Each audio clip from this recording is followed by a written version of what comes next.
පියුරේ ඇති වෙන ගැටිති එහෙම නැත්නම් බ්‍රෙස්ට් ලම්ප්ස් ගැන කතා කරොත් බොහෝ බ්‍රෙස්ට් ලම්ප්ස් ගොඩාක් වෙලාවට බිනයින් බ්‍රෙස්ට් ලම්ප්ස් කියලා අපි කියනවා. ඒ කියන්නේ ඒ වගේ හානිකර නොවන බ්‍රෙස්ට් ලම්ප්ස්. බිනයින් බ්‍රෙස්ට් ලම්ප්ස් සාමාන්‍යයෙන් අපි ෆයිබ්‍රොඩ්නෝමා කියලා කියනවා.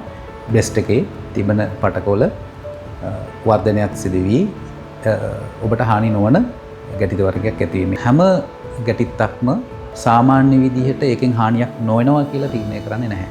මොකද පියුර පිළිකා කියන එක කොමන් දෙයක්. ඒ නිසා ඔබගේ පියුරේ ස්වභාවය ඇති වෙන වෙනස්කම් ගැටිති ගැන දැනුවත් විය යුතුයි. self breast examination.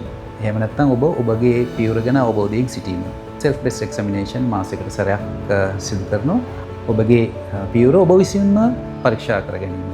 එෙහිදී ඔබට තේරුම් ගන්න පුළුවන් ඔබගේ පියුරේ වෙනස්කමක්, පාට වෙනස් වීමක්, එහෙම නැත්නම් තඬුබුඩුවෙන් උදරය වහන වීමක්, ඒ වගේම ගැටිත්තක්, ගෙඩියක් ඇති වෙලා තියෙනවා කියලා. ඒ වගේ තත්ත්වයකදී ඔබ විශේෂඥ වෛද්‍යවරයෙක් හමු වී ඔබගේ පියුර පරීක්ෂා කරගෙන ඉතාම වැදගත්. ඒ වගේම ඔබ තරුණ වයසේ සිටිනම් ඔබට එහාට මෙහාට දුවන පුංචි ගැටිත්තක් හමු වුණොත් ඒක ගොඩක් වෙලාවට බිනයින් බ්‍රෙස්ට් ලම්ප් එකක් වෙන්න පුළුවන්. නමුත් අපි හැම වෙලේම රෙකමන්ඩ් කරන්නේ ඔබ වෛද්‍යවරයෙක් හමු වී ඒ සමග සාකච්ඡා කරගත යුතුයි. අවුරුදු 40ට වැඩි නම් ඔබට මැමෝග්‍රැෆි පරීක්ෂණයක් සහ අල්ට්‍රාසවුන්ඩ් පරීක්ෂණයක් අවශ්‍යයි.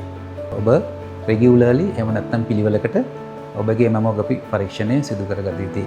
මැමෝග්‍රැෆි පරීක්ෂණයක් එහෙම නැත්නම් අල්ට්‍රාසවුන්ඩ් පරීක්ෂණයක් එකට එකතු වී සිදු කරහොත් ඔබට පුළුවන් පිළිකාවක් මූලික අවධියේදී හඳුනාගෙන ඒකේ සංකූලතා බලපෑම.